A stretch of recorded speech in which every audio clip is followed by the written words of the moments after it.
Shalom à tous. Alors, une femme qui regardait souvent par la fenêtre le linge de la voisine.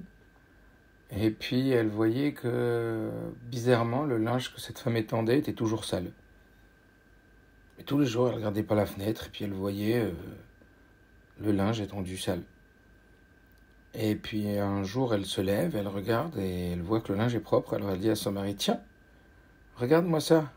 Ça fait des jours et des jours que le linge de la voisine, elle l'étend sale. Mais là, elle l'a étendu propre. Et le mari lui répond, non, non, c'est juste moi qui ai nettoyé le carreau. Alors pourquoi vous raconter cette petite histoire que j'ai entendue? Parce qu'elle va bien représenter la réflexion qu'on va avoir ce soir. La parasha de cette semaine, c'est la parasha Tazria. La parasha Tazria, elle nous parle essentiellement du lépreux.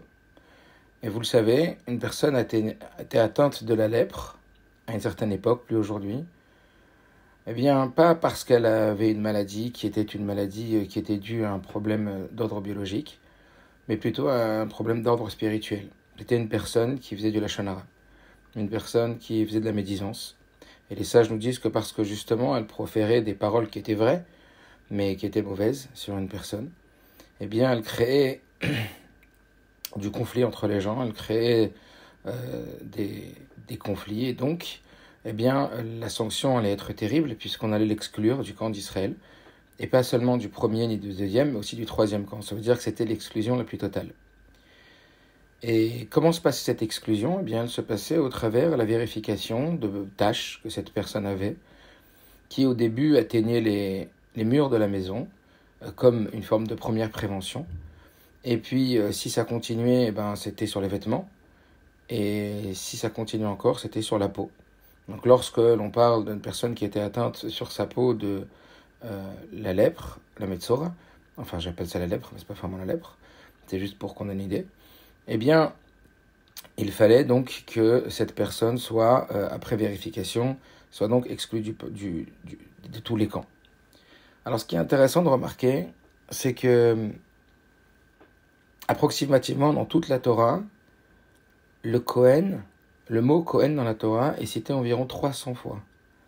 Et dans notre paracha, ou plus exactement dans la paracha de Tazria Metzora, qui sont donc des parachutes qui se suivent et qui sont parfois lus ensemble, parfois lus séparés, eh bien, vous savez combien de fois il y a marqué le mot Kohen? 106 fois. Ça veut dire qu'il y a un nombre incommensurable de Kohen, de mots Kohen, qui apparaît donc dans ces parachutes. Et oui, parce que c'est le Kohen qui va, on va le voir, décider de l'impureté et de la pureté de ce Metzora. Alors on va se poser la question. On va se poser la question évidente de comprendre pourquoi il fallait que ce soit obligatoirement le Kohen et que le sujet du Kohen il soit autant représentatif dans la parashat Tazria Metzora. Et puis réfléchir aussi à une autre question, c'est que, comme on l'a dit, la parasha s'appelle Tazria. Isha qui Tazria Bialda Zachar. Elle commence par nous dire lorsqu'une femme, elle enfante, elle donnera un garçon. Et Tazria signifie donc Milachon Zera, c'est-à-dire la mise en graine. Ça veut dire que lorsqu'elle, on parle pas quand on parle d'enfanter, ça veut dire que, eh bien, il va y avoir le début de la fécondation, et donc une femme lorsqu'elle féconde.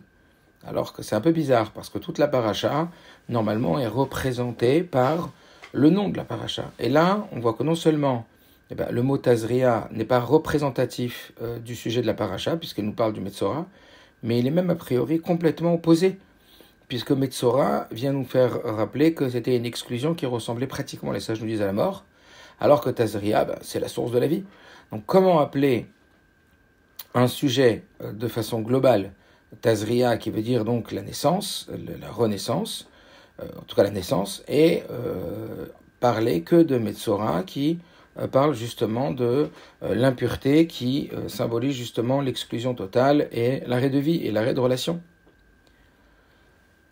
Alors comme on l'a dit, ça ne parle pas seulement de quelqu'un qui a fauté aussi, mais ça parle d'un récidiviste.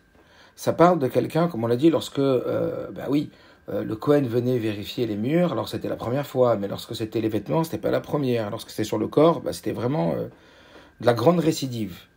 Et pourtant, on voit que, au-delà de tout ça, ça allait être donc de façon inconditionnelle le Kohen qui allait déclarer cette impureté. Alors, commencer par le début, il y avait parfois des Kohanim qui ne connaissaient pas les lois ou qui n'étaient pas experts dans la vision d'une tâche qui était déclarée ou non une tâche de Metzora, de lèpre. Et donc, parfois, c'était le Chacham, le sage, l'expert, le spécialiste, qui venait vérifier la couleur et la profondeur, et etc., qui définissait donc la tâche, si elle était une tâche qui était Metzora, qui était celle du lépreux. Et donc, ça paraît évident que ce soit le Chacham, celui qui connaît, l'expert, comme dans n'importe quel domaine, ne peut juger que l'expert, parce que s'il n'y a pas d'expertise, alors le jugement peut être complètement faussé. Mais là où ça devient beaucoup plus intéressant et effectivement très étonnant, eh bien, c'est que même s'il y avait un Chacham, un sage d'Israël, qui était particulièrement performant et compétent, eh bien, il n'avait en aucun cas la possibilité de déclarer l'homme ou la tâche, une tâche qui allait rendre cet homme Metzora. Impossible. Il fallait que la décision ne soit, comme on l'a dit, émise uniquement par le Kohen. Et pas des moindres, puisque même un petit Kohen suffisait. Même un Kohen qui était choté, qui ne comprenait pas du tout les choses, eh bien, il suffisait qu'il déclare impur pour qu'il soit impur. Et même un avis qui dit que même s'il était aveugle, alors là c'est incroyable, que même s'il était aveugle, il fallait que ce soit lui qui le décrète. Alors là, évidemment, ça pousse complètement à une forme d'illogisme, une forme d'incompréhension. Ça veut dire, si déjà le Kohen, il va s'appuyer sur les dires du sage, sur les dires du spécialiste, pourquoi a-t-on besoin du Kohen ? A priori, il n'a aucun rôle utile. Même plus que ça, on a l'habitude que la Torah soit cohérente, qu'elle ait du sens. Lorsque Moshe Rabbeinu il va donc nommer des juges, il faut qu'ils soient ultra compétents. Donc là, on ne comprend pas la compétence du Kohen. Le Kohen, a priori, il paraît complètement inutile, et donc c'est vraiment une question.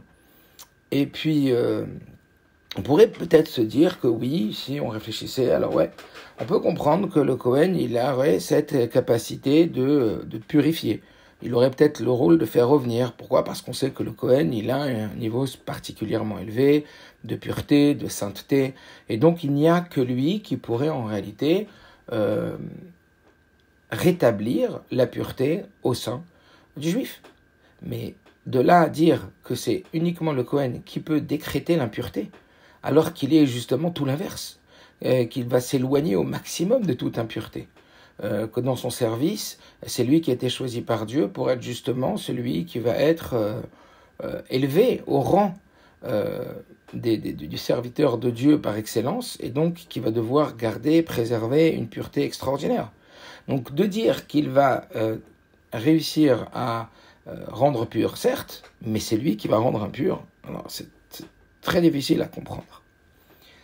Alors on pourrait dire que c'est Xerat HaKatuv. Ça, c'est ce que le Rabbi dit. Donc là, tout ce que je vous explique, c'est une sikha dans l'écoute Srot Rav Zayin.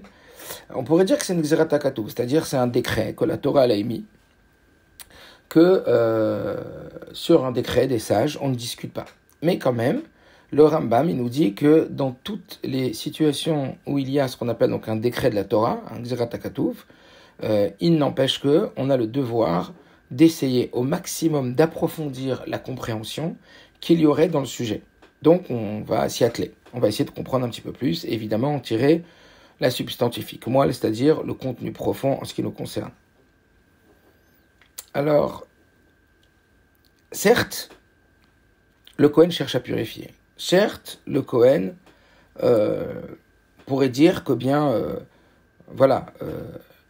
ce Kohen qui va chercher à purifier, peut-être qu'il chercherait à faire prendre conscience à la personne de sa faute, et au travers cette conscience de la faute, ou cette conscience donc de cette impureté, donc il révélerait cette conscience de cette impureté, pour qu'ensuite, en définitive, il puisse le purifier complètement. Mais encore une fois, ça paraît vraiment incroyable que celui qui cherche véritablement à purifier, ce soit lui-même qui soit le déclencheur, on va dire, ou le décisionnaire, clairement, celui qui émet la sanction, le juge de celui qui va déclarer l'impureté, tout en sachant, comme on l'a dit tout à l'heure, que la touma du Metzora, la touma du lépreux, eh bien, nécessite un isolement total qui est complètement un isolement qui l'exclut de tout le Ham Israël, au point de dire de cette touma qu'elle est la pire des toumas et qu'elle va être le référent pour toutes les autres toumas, tant cette impureté, elle est importante. Alors pour comprendre pourquoi c'est le Kohen qui va avoir ce rôle, on va essayer d'abord de comprendre un petit peu plus quelle est la spécificité du Kohen. Pourquoi le Kohen, c'est lui justement, dans l'Esiat Kapaim, il va donc faire Birkat Kohanim, c'est lui qui va bénir les Juifs, et pourquoi Dieu a voulu passer particulièrement par le Kohen, bien qu'il ne soit pas forcément le plus érudit, le plus expert en la matière. Qu'est-ce qu'il a de particulier? Quelle est sa valeur, on va dire, ajoutée par rapport à tout le reste du Ham Israël? Alors qu'est-ce qu'on nous dit? On nous dit que le Kohen, eh bien, il bénit les Juifs, le Varech Tamo Israël be'ahava.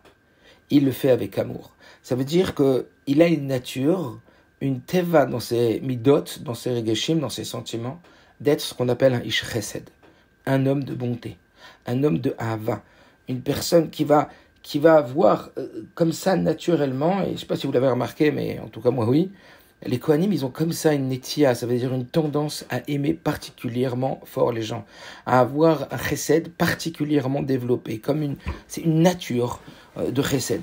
Et c'est justement ce qui va lui permettre non seulement de bénir les enfants d'Israël, mais le Zohar nous dit un point qui est assez intéressant, c'est qu'il nous dit qu'un Kohen qui n'est pas aimé par une communauté ou par une personne, ou qui n'aime pas certaines personnes, eh bien, il ne pourrait pas bénir les enfants d'Israël, et il y aurait des conséquences négatives au fait qu'il bénisse les Bnei Israël.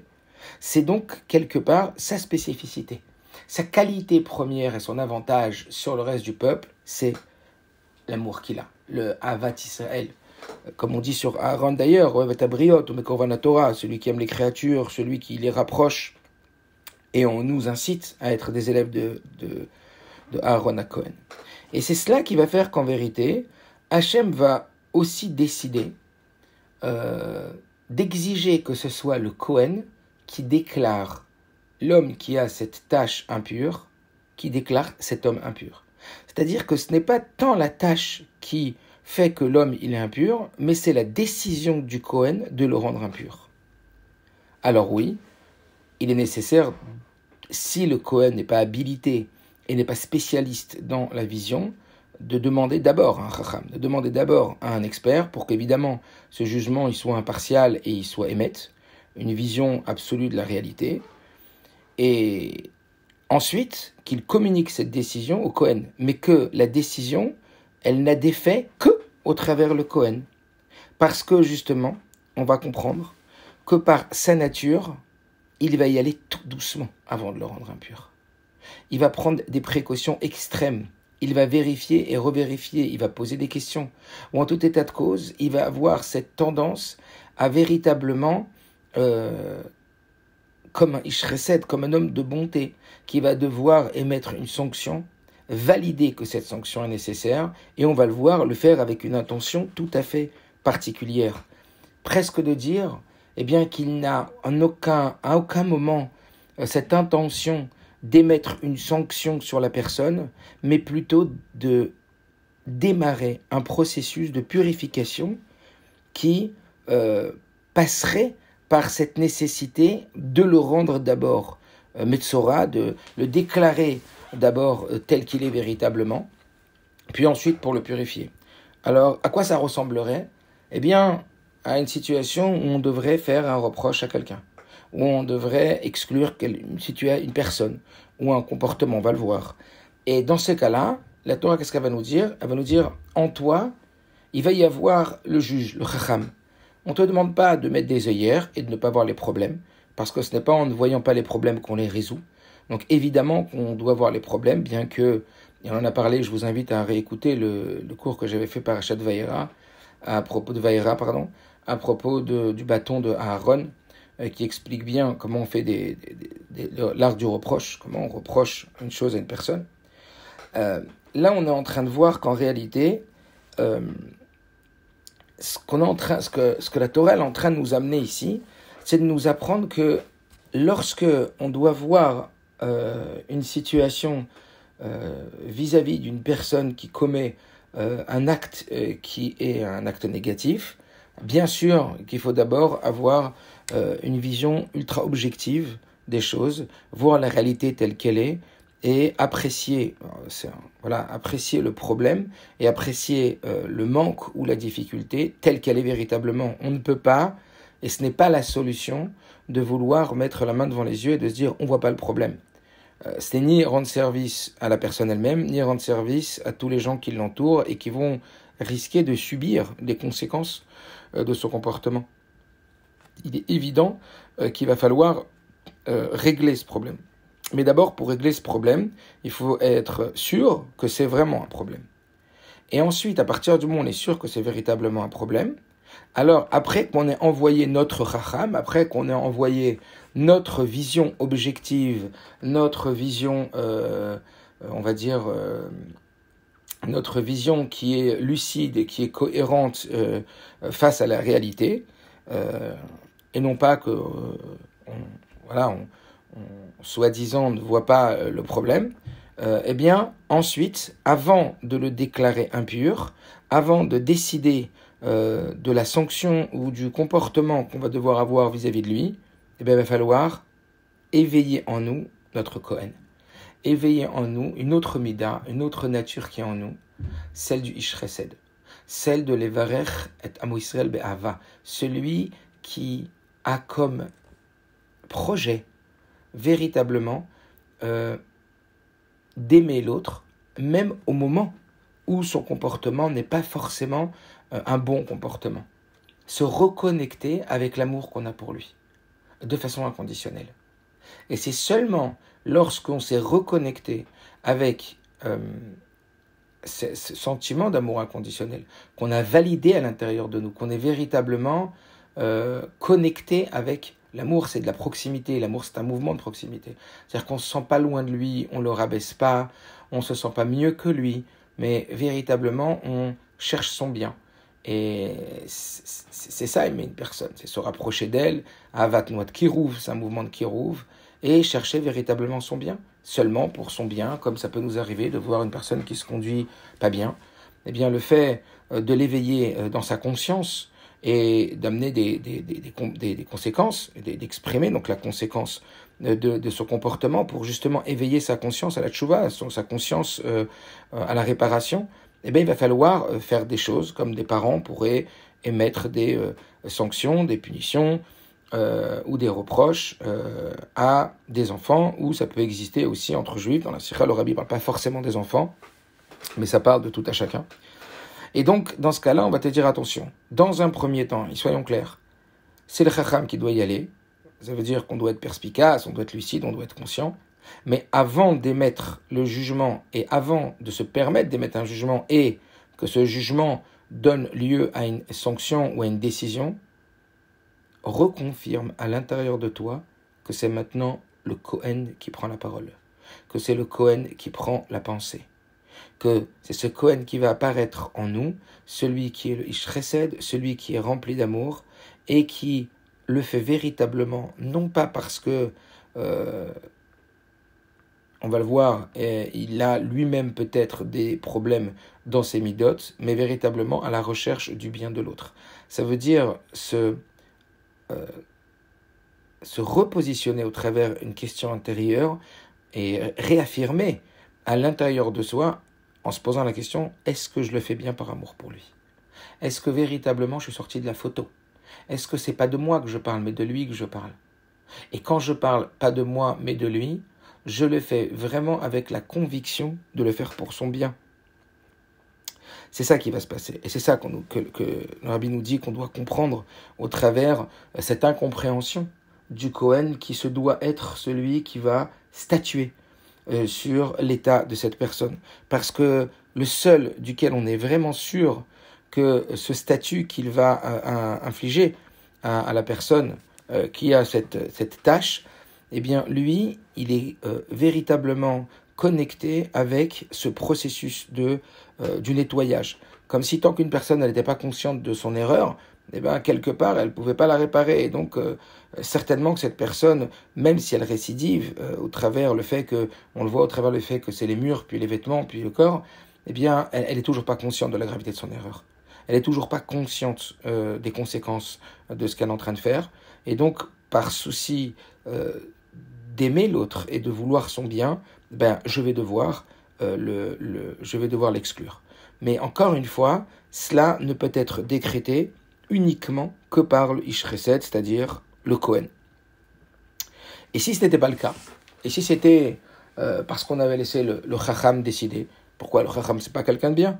Le Chacham c'est quelqu'un qui est objectif, c'est quelqu'un qui est lucide, c'est quelqu'un qui a de la répartie, comme on dit à l'hôtel, la servi bina, la frin ben yom vel laila, il sait faire la différence entre le bien et le mal, il se laisse pas avoir, c'est pas entre guillemets, excusez-moi du terme, un pigeon, on n'endort pas comme ça, il sait exactement que cette personne a fait tel et tel acte et qu'elle doit être réprimandée de par ce qu'elle a fait, et quand on laisse les gens faire n'importe quoi, etc., eh ben on va sentir que derrière, le Rabbi nous dit, c'est des mots très très durs que le Rabbi dit, que si on n'a pas introduit avant le jugement décisif le Kohen, eh bien, il est fort probable que même si ce grand sage, même si ce spécialiste, qui est un juge chevronné, aimait le jugement et la décision sans passer par le Kohen, il est fort probable que ce soit, le Rabbi nous dit, des paroles de mensonge, des paroles de sheker, et que derrière sa décision, il n'y ait en vérité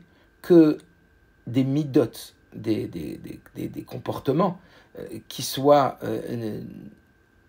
de basse qualité chez lui et qui proviendraient d'un élan, d'une intention qui ne serait pas positive mais qui serait négative, comme rabaisser l'autre pour se sentir meilleur, comme être agacé, comme ne pas supporter le comportement d'autrui, etc. Mais tout cela viendrait d'un non-raffinement des propres midotes, de la propre personnalité de la personne qui juge, de ce spécialiste qui juge, et non d'une intention positive. C'est-à-dire qu'il n'y aurait pas d'intention neutre.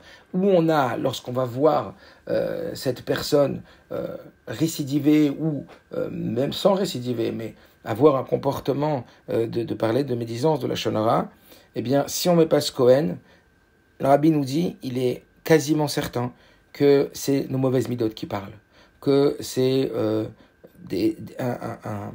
une personnalité qui n'a pas été véritablement raffinée. Alors, de cela, ça voudrait dire quoi? Ça voudrait dire que derrière la vision, il y a l'intention. On en a parlé déjà plein de fois. Qu'il n'y a pas que la vision, elle est dictée par des croyances intérieures. Vous savez, deux personnes, elles vont voir la même chose, mais elles vont comprendre deux choses complètement différentes. L'une, elle peut le voir comme un pédagogue, comme un réparateur, comme un solutionneur, comme un coach. Et l'autre, elle peut le voir comme une critique absolue, comme de la négativité. Pourtant, ils ont vu la même chose. Et là, je vous parle d'un défaut d'une personne. Mais de façon générale, il y a toujours plusieurs façons de voir. Parce que, si vous voulez, c'est comme si on avait dans la tête une forme de décodeur. On a des informations qui nous arrivent par nos oreilles, par nos yeux, et puis on décrypte, on décode. Et à ce moment-là, c'est là que l'information elle va prendre forme. Ça veut dire qu'on est rempli de croyances et de systèmes qui sont bâtis sur notre personnalité. Et c'est cette personnalité qui va effectivement, de toute façon, diriger notre façon de voir la personne et notre façon d'appréhender ensuite son futur. Et c'est la raison pour laquelle j'ai commencé avec cette petite histoire de la vitre qui est sale. Parfois, on voit l'un châle chez l'autre, tout simplement parce que sa vitre, elle n'est pas propre. Comme le Baal Shem Tov, il nous dit, on l'a déjà répété maintes et maintes fois, eh bien, quand on voit un défaut chez l'autre, c'est qu'on l'a chez soi. De quoi on parle? Lorsqu'on n'est pas dans une démarche de chercher une solution pour l'autre. Lorsqu'on n'est pas dans une démarche de chercher la réparation. Et comme on l'a dit, même l'étape de Metzora, l'étape de celle qui va décréter l'impureté, doit surtout et avant tout être décrétée par le Kohen. Parce que c'est la première étape de la réparation. Lorsque cet homme il a cette plaie, eh bien l'objectif du Kohen en le décrétant impur, c'est évidemment d'éveiller une tchouva chez lui, c'est-à-dire une régénérescence de son comportement, une renaissance de son comportement, un redémarrage dans son comportement vis-à-vis d'autrui. Et c'est la raison pour laquelle on comprend maintenant beaucoup mieux pourquoi la paracha qui nous parle de Metzora s'appelle Tazria. Comme on l'a dit tout à l'heure, a priori, le nom d'une chose définit la chose dans son entité générale. Pourquoi appeler la paracha de Metzora qui nous parle que de la lèpre Tazria? Parce qu'en vérité, dès le décret de Metzora, nous sommes déjà dans Tazria. Ça veut dire que lorsqu'on a un comportement qui s'identifie à celui du Kohen après avoir été le Chacham, ça veut dire que après avoir clarifié le bien ou le mal du comportement, alors on va, avant de mettre ce décret, s'habiller dans le Kohen. On va aller le chercher à l'intérieur de nous, ce Kohen, et on va valider. Est-ce que c'est vraiment parce que tu l'aimes que tu fais ça? Est-ce que tu le regardes que lui? Est-ce que tu es sorti de la photo? Est-ce que tu cherches vraiment sa tova? Alors, si oui, alors décrète-le un Metzora. Parce que grâce à ce décret, ça va l'éloigner du camp, effectivement, pour un temps, mais ça va ensuite lui mettre un véritable choc et une prise de conscience de la gravité de créer de la scission entre les Juifs, entre les humains, et de créer la discorde et la dispute et la haine, dont on sait qu'elle est la source de la destruction du temple. Alors, ça voudrait vraiment dire que, je sais que j'insiste, mais ça voudrait vraiment dire que si on ne passe pas par le Kohen, on pourrait être convaincu qu'on juge de façon objective, mais en réalité, il y aurait des intentions mauvaises qui se cacheraient sans même qu'on en soit conscient. Vous comprenez? Qui pourrait être l'instigateur de ce regard aussi tranchant, aussi incisif. Donc, on comprend alors que parfois, ça nous arrive, et on cite souvent comme exemple, une personne qui va voir des gens qui parlent à la choule. Effectivement, on ne doit pas parler à la choule. C'est une chose qu'on ne doit pas faire, que pendant le Kriyat Torah, pendant la Tfila, etc. Mais on voit que des personnes, parfois, ils réagissent avec tellement de violence et de virulence lorsque une personne, elle parle à la choule, qu'on se demande quel est le plus grave. Il y en a un qui a parlé pendant la Tfila, il y en a un qui a parlé dans la choule, mais il y en a un autre, en attendant, qui a fait Boucha Berabim, qui a fait honte à quelqu'un en public. Et en plus, cette personne, elle est convaincue d'être dans le bien, de faire du bien. Elle est convaincue d'être dans son droit, alors qu'elle est beaucoup plus destructrice que constructrice. Parce qu'elle a oublié d'être le Kohen. Elle a oublié, lorsqu'elle a vu effectivement quelque chose qu'il fallait réparer, elle a vu cette personne qui parlait à la choule, elle a oublié d'être le Kohen. Et c'est fondamental. C'est fondamental au point, comme je vous l'ai dit, que dans la Sikha, le Rabbi utilise des termes très très durs. Il dit que cet homme-là, en vérité, il se cache derrière ce jugement de l'autre, mais en vérité, ce sont du vrai sheker. C'est du mensonge au travers cette utilisation qui fait du mal dans son intentionnalité de dire qu'il le faisait parce que la Torah, effectivement, nous dit de faire des réprimandes à son prochain. Mais elle nous dit aussi dans le même verset, et c'est la raison pour laquelle dans le même verset on nous dit, tu n'haïras point ton frère dans ton cœur. Ça veut dire valide bien qu'il n'y a que de l'amour qui t'incite à lui dire la chose. Et évidemment que tu vas les dire différemment. Et évidemment que tu vas le prendre en aparté. Et évidemment que tu vas faire attention, parce que quand tu aimes quelqu'un, tu te rapproches de lui, tu te mets à sa place. Et tu te dis, moi aussi, ça aurait pu m'arriver, etc. Et alors, le comportement est complètement différent. Et pourquoi on nous met en garde? Parce que ça peut arriver tellement vite dans une relation parent-enfant. Ça peut arriver tellement vite dans une relation de couple, tellement vite, d'être tellement sûr d'avoir raison que, vous connaissez, l'enfer est pavé de bonnes intentions. On est convaincu d'avoir tellement raison de ce que l'on dit, et on est dans la raison.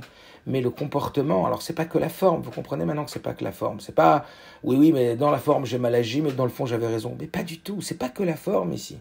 C'est l'intention profonde qui t'a conduit à avoir ce regard avec l'œil gauche, ce regard perçant qui a touché l'autre. C'est beaucoup plus profond qu'une forme. C'est juste que la forme exprime un fond encore plus profond. Et donc c'est la raison pour laquelle la Torah elle nous prévient, et le Rabbi dans cette sikha, encore une fois, il utilise des mots très forts. Il dit que si c'est que le Chacham qui décrète le Metzora, c'est qu'il fait encore pire que l'autre. Il fait pas seulement du Lashon Hara, mais il fait du Motzi Shemra. Et le Rabbi, c'est comme ça que la Gemara, elle nous dit dans Rachin que le terme de Metzora, c'est aussi Motzi Shemra. C'est-à-dire que le rabbi nous dit après que cet homme-là, il va être encore pire que celui du Lashon Hara. Et que lui aussi, il va falloir l'exiler. Et que lui, il va falloir l'exiler jusqu'à quand? Jusqu'à ce qu'il apprenne à regarder un juif avec l'œil droit. Regarder un juif avec l'œil droit, ça ne veut pas dire ne voir que ses qualités. Alors certes, c'est vrai. Le rabbi a expliqué dans un Torah Menachem que c'est quoi pratiquer l'amour. Il parlait d'un couple. Il disait de la même façon que vous souhaitez que les gens vous voient au travers vos qualités et non au travers vos défauts, et que vous-même vous voyez au travers vos qualités plus qu'au travers vos défauts et ainsi pour les autres, alors vous devrez pratiquer la même chose avec votre conjoint. Plutôt focaliser sur ses qualités plutôt que ses défauts, et le rabbi dit que c'est ça, pratiquer l'amour. Donc bien sûr qu'on va... on va soi-même chercher à se focaliser, parce que ce sur quoi on se focalise, on l'a dit tellement de fois, mais il faut le répéter pour que ça rentre, ce sur quoi on se focalise, eh bien on vit avec, on l'amplifie, on place notre énergie. Notre énergie va là où on place notre attention. Et donc quand on place notre attention sur la qualité d'une personne, eh bien de façon globale, on va voir cette personne plus avec ses qualités qu'avec ses défauts. En même temps, lorsqu'il y a lieu de voir ses défauts, lorsqu'il y a lieu, parce que oui, on doit voir ses défauts, le rabbi nous explique que si Dieu a fait en sorte qu'on puisse voir les défauts de l'autre, c'est uniquement pour l'aider. Parce que Dieu a créé chez l'homme l'amour-propre qui cache ses propres défauts. Et on ne voit pas parfois la tâche qu'on a sur sa chemise, mais on la voit sur celle de l'autre, uniquement par souci de l'aider, uniquement par souci de l'encourager. Et si on ne passe pas par ce Cohen, et si on ne se demande pas, est-ce que j'ai vraiment un Israël avec ce juif, est-ce que vraiment je cherche à l'aider chez Ishresed, alors le rabbi nous dit c'est que c'est Sheker, c'est que c'est Moti Shemra, que lui il devra aller dans ces villes de refuge pour aller travailler jusqu'à prendre conscience qu'il doit voir l'autre avec un bon œil, avec un Tov. C'est un peu l'histoire du Rabbi Rayatz qui nous raconte que lorsque le médecin venait lui faire des injections au travers des piqûres, alors le médecin il passait de l'alcool à l'endroit où il allait piquer, et quand le Rabbi Rayatz lui a dit mais j'ai le bras propre, pourquoi vous mettez de l'alcool de cet endroit-là? Alors cet homme-là, ce médecin a dit qu'il pouvait y avoir des germes autour du corps ou partout, et que si il piquait à l'intérieur et il rentrait l'aiguille à l'intérieur de la veine, alors il y a des germes qui pourraient rentrer et qui pourraient être très dangereux. Et donc, au lieu qui est le but, au lieu de venir aider et de venir soigner, alors ça pourrait amplifier la maladie. Et c'est là que le Rabbi Rayatz lui a dit c'est exactement pareil lorsqu'on fait un reproche à quelqu'un, lorsqu'on pénètre à l'intérieur d'une personne et qu'on rentre à l'intérieur de lui pour le soigner, il faut faire très très attention à tous les germes qu'il peut y avoir autour et qu'il faut nettoyer ça et qu'il faut faire très très attention. Alors ça voudrait dire quelque part, pour finir, le Fen Klali, dans notre vie au quotidien. Bon, certainement vous l'avez compris, mais c'est comme un petit sikoum, un petit résumé. Je vous invite encore, comme je dis tout à l'heure, à regarder la parasha de Vaïra, où là-bas j'explique pas mal détaillé le Inyan, comment réussir à faire des reproches comme la Torah nous le demande. Pour résumer donc, nous dire que lorsque je dois être dans la vision, alors c'est le Chacham en moi qui doit voir. Je ne dois pas me laisser endormir, je dois avoir une vision claire des choses, une vision objective. Mais quand par contre, je ne parle pas de la vision, mais je parle de l'intention de cette vision. Ce qui va me pousser à voir, et ce qui va me pousser, vous savez, sauf ma sébarche, là. La fin de l'action, elle révèle le début de la pensée. Ça veut dire quoi? Ça veut dire que qu'est-ce qui va révéler que, en définitive, je regarde avec les yeux du Chacham ou les yeux du Kohen, c'est quelle a été mon intention initiale. Et c'est pour ça que dans la vision, alors oui, on doit être un Chacham. Mais dans l'intention, on doit être un Kohen. Et si dans l'intention, on est un Kohen, alors dans la décision, on sera aussi un Kohen. Ça veut dire qu'on cherchera à réparer. On cherchera, comme on l'a dit tout à l'heure, non pas à sanctionner pour sanctionner, mais sanctionner pour réparer. Et en cela, comme on l'a dit, eh bien cette sanction, elle ne sera que la première étape du processus de la réparation et de l'élévation, puisque c'est bien la parashat Metzora, tout le sujet de Metzora, qui est donc contenu dans ce mot Tazria.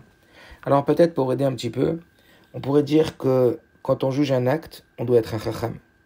Mais quand on juge un homme, on doit être un Kohen. Ça veut dire que plusieurs fois, on l'a dit dans les cours de Chinour, que quand on voit une personne qui agit mal, un enfant qui agit mal, on doit lui dire, ton acte, il est pas bien. Mais toi, t'es bien. mais ton acte, il n'est pas bien. Alors vous allez me dire, il est responsable de son acte, effectivement.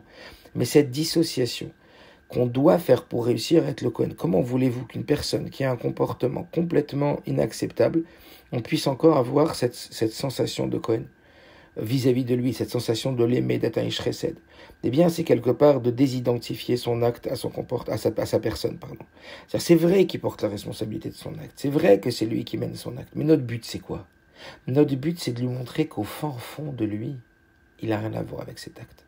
Cet acte, c'est lui qui l'a fait, mais c'est une couche superficielle de lui. Il y a une couche beaucoup plus profonde. La teva d'un juif, c'est une teva tova. À l'intérieur de lui, il y a quelque chose de bien et qu'on doit le reconnecter avec ce bien. Vous savez, le rabbi dit quand même sur les enfants, on doit dire pense bien et tout ira bien. Ça veut dire pense le bien et il sera bien. Quand on va penser bien l'enfant, alors on va le rendre bien. Quand on va penser bien une personne, on va lui montrer, on va lui parler. Vous savez comment ça change quand une personne elle vient, elle vous critique et elle vous dit ce qui ne va pas avec un ton comme il vous sermonne et il est comme ça incisif, il est cruel, il est sec. Quand une personne elle vous dit mais quel rapport avec toi? Mais je te connais, mais ça n'a rien à voir avec toi, une personne comme toi. Alors si elle ne comprend pas, oui, il va falloir agir, oui, il va falloir sanctionner. Mais que cette sanction, elle émane uniquement du Kohen qui est en nous, uniquement de cette intention pure de l'aider à s'en sortir. Comme des personnes que Dieu préserve. Vous imaginez des personnes droguées ou des personnes qui sont alcooliques, etc. Mais il va falloir être drastique. On ne peut pas juste leur dire, allez, il faut que tu t'arrêtes, ça y est, il faut passer à une étape supérieure. Mais c'est quoi la kavana? Mais c'est quoi l'intention? Et bien sûr que l'intention, c'est de les aider. Donc vraiment se rappeler qu'il est nécessaire, avant de déclarer lépreux, bien qu'aujourd'hui, il n'a plus cette possibilité d'être lépreux parce qu'on n'est plus à ce niveau-là. Alors, il y a d'autres sikhot où le rabbi explique pourquoi. Mais vraiment, se demander, et ça c'est vraiment une gymnastique qui va au fur et à mesure de la pratique s'installer, eh bien, se demander, est-ce que je suis connecté avec mon amour pour lui au moment où je vais le sanctionner, où je vais lui reprocher quelque chose. Et si c'est pas le cas, alors à moi de le faire maintenant. Alors oui, au début c'est difficile.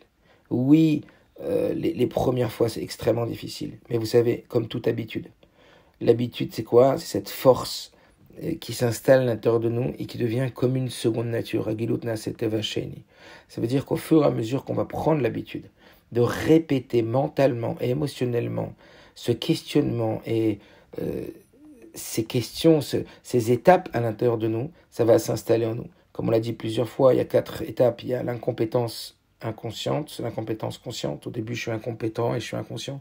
Je hurle sur une personne à la choule et je sais même pas que ce que je fais, c'est catastrophique. Il y en a qui dit que c'est encore pire que celui... Enfin, il dit pas sur cet exemple-là, mais c'est encore... Voilà, c'est celui qui juge sans être le Kohen. Il dit que c'est Sheker et que c'est ces mauvaises midotes qui parlent en vérité. Et donc, il y a d'abord l'incompétence inconsciente. On ne sait même pas qu'on est incompétent. Après, il y a l'incompétence consciente. On se rend compte que c'est pas comme ça qu'il faut faire et que c'est parfois 1000 fois plus grave d'être celui qui juge sans passer par le Kohen que d'être celui qui est en train d'être jugé. Après, il y a l'incompétence consciente. Ça veut dire qu'il faut y penser. C'est pas encore installé en nous. On devient compétent, on commence à comprendre comment ça fonctionne et comment on doit fonctionner, mais c'est pas encore machinal, c'est pas encore un système qui est intégré en nous. Et puis au fur et à mesure de la répétition, on va atteindre la compétence inconsciente. Ça veut dire qu'on n'aura même plus besoin, comme quand on conduit une voiture, au bout de quelques temps, on n'a même plus besoin de penser à appuyer sur l'embrayage, lâcher l'embrayage, passer l'accélérateur, etc. Les choses s'installent alors, et alors ça devient une véritable teva, ça devient une seconde nature d'avoir justement ce Kohen qui va être le juge de l'homme.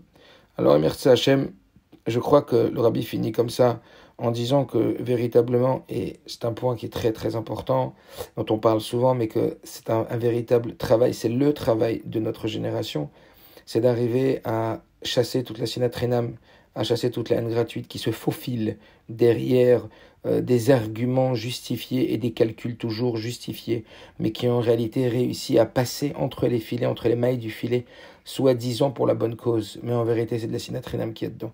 Et le seul moyen de contrebalancer cette sinatrinam, c'est la vatrinam. Et c'est ça que le rabbi conclut en disant que lorsqu'on va faire ce travail-là, de faire parler ce Kohen, de travailler sur cette mida de avatrinam, de l'amour gratuit, de l'amour désintéressé véritablement, de l'amour pour l'autre, eh bien c'est comme ça qu'on va permettre qu'Akadosh Baruch Hu, il nous fasse redescendre le temple, puisque c'est par la Sinatrinam qu'il a été détruit, ça sera par la Vatrinam qui sera reconstruit. Alors que Mirtze Hashem, juste ces quelques minutes de réflexion ensemble maintenant, eh bien, nous permettent véritablement de mettre la machine en marche, parce qu'encore une fois, c'est pas ce qu'on sait qui va nous transformer, mais c'est ce qu'on fait, et c'est à force de le faire qu'on le devient. Alors que Mirtze Hashem, Akadosh Baruch Hu, il connaît les pensées de nos cœurs, Akadosh Baruch Hu, il connaît nos intentions, nos bonnes intentions, même si on n'y arrive pas du premier coup et qu'il faut essayer, puis réessayer, puis réessayer, puis réessayer. N'oubliez jamais, à bas les terres, mais si l'automne il est malin, quelqu'un qui vient se purifier, alors on va l'aider d'en haut. Quelqu'un qui véritablement, il va vouloir maintenant utiliser cette stratégie vis-à-vis de ses enfants, cette stratégie vis-à-vis de son mari ou de sa femme, cette stratégie vis-à-vis de tout son entourage. Alors c'est sûr qu'Akadosh Baruch Hu, il va l'aider à atteindre cet objectif, et il sera à l'image, à l'instar de Aaron, à Cohen et des Kohanim, quelqu'un qui sera rempli d'amour, qui sera purifié à l'intérieur de lui, et qui pourra à son tour aider les autres à ce que, en leur montrant ce qui ne va pas, il va clairement les rendre meilleurs. Et c'est la raison pour laquelle j'ai choisi d'appeler cette réflexion le repousser. Ça veut dire, vous allez comprendre, Tazria, ça veut dire pousser, comme une graine qui pousse, comme un enfant dans le ventre de sa maman qui pousse. C'est quoi le Inyan qui doit nous pousser, à nous, à le repousser? C'est à faire qu'il repousse. Ça veut dire qu'il redémarre. Et qu'il reprenne vie, et une vie de Gdusha, et une vie de Tahara, et que Mirtze Hashem comme ça, Barachenu Avinu Kulanu Kechad, que Dieu nous bénisse tous comme un, avec la Géoula Matit Vashlema. Kol Tov.